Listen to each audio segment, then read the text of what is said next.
So, do you think Puffy was involved in the shooting? Only they can answer that question. Right. I have my own opinion, but I wouldn't slander their name like they did mine. Right. I wouldn't say things that I knew, you know what I mean? Mm-hmm. I believe so. I do believe so. I have proved things that I could say that will back up my claim, but this is not for the world to know about. You know what I mean? It's between me and him, and only he knows. Right. So every time he say it didn't happen, or that's the only thing that makes this become an issue to everybody. All right, so we're diving into something today that's, well, it's got a lot of people talking, you know? Oh, yeah. You have this Vibe magazine interview, right? Mm-hmm. From back in '95 with Tupac. Wow. It's like resurfacing after all these years, and it's like throwing fuel on the fire, you know, about Diddy. Bring it all back, huh? Bring it all back. And, you know, you've got the articles, I've got the articles, everybody's got thoughts. Right. Let's unpack this, why this interview, almost 30 years later, is still such a huge deal. What do you say? Yeah, let's do it. Okay, so close your eyes, imagine. It's 1995, right? Tupac's recovering. He's been shot at Quad Studios.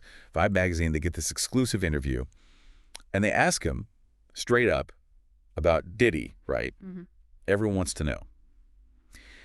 And Tupac's response, man, it gave me chills. Oh, I bet. He just says, it's between me and him, and only he knows. Ooh. Yeah.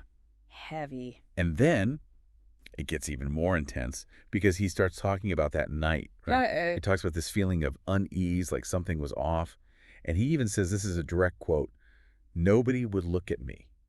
Wow. Can you imagine that? Yeah. In that situation? That's chilling. Yeah.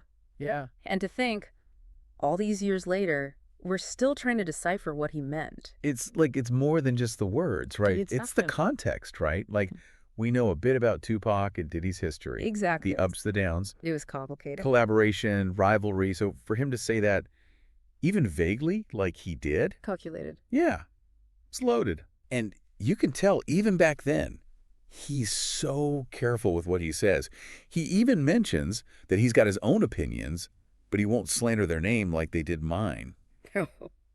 It's like he knew this would all be scrutinized, even decades later, right? Oh, absolutely. And that's part of the intrigue, isn't it? Right. It's Like he knew we'd all still be here talking about it. yes. Like he's orchestrating this from beyond, Yeah. you know? Yeah. And this is where it gets really interesting, okay? Because he mentions he has proof. What? He could say more. But then he drops this line, this is not for the world to know about. Come on. Oh, stop it. How can you not be hooked? That's like the ultimate cliffhanger. And it just keeps us guessing, keeps the theories alive. Exactly. And I think that's what's so fascinating about these unsolved mysteries, especially when you're talking about an icon like Tupac, you know? Right. And especially with someone like him where his life was so big, so dramatic. Larger than life. Yeah. So you add this layer of mystery, it just fuels the legend even more. And then here's the thing. Fast forward to today, right? Diddy's facing these serious federal charges. Yeah. And it's like everyone's connecting the dots back to this interview. What do you make of that? Well, it's interesting because you've got this whole range of reactions, right? Yes. You've got fans who see it as Tupac being prophetic, like he knew something we didn't. Right, yeah. Right. And then you've got others who are basically rewriting history in their minds. Like, what if things had gone differently? Like a whole alternate timeline. And of course, you've got the other side, the ones who say he maybe said too much, that his outspokenness, you know, contributed to what happened. It's a complicated legacy, isn't it? It really is because, see, it's easy to get caught up in this, I don't know, the glorification, right, after someone's gone. Right, the romanticizing, yeah. Yeah. But Tupac was complex. He was insightful for sure, but he was also provocative. Oh, absolutely. And yeah, sometimes contradictory. We have to acknowledge all of it. For sure. And now you've got this whole revenge from beyond the grave narrative. It's crazy. But, you know, we have to remember, Diddy maintains his innocence. He's presumed innocent. This is real life, not just, you know, a rap song. Right, exactly. And it really underscores some of the deeper issues, the tensions that have always been a part of hip hop, you know. Big personalities, a culture that often, I don't know if glorifies is the right word, It's but celebrated, right? right, celebrates, yeah, this kind of rivalry. The stakes are so high, though. So high. Look, we'll probably never know every detail of what went down at Quad Studios that night, but you know what? What? This interview, it gives us this, like, glimpse, Yeah. you know, Yeah. into this huge moment in hip-hop history.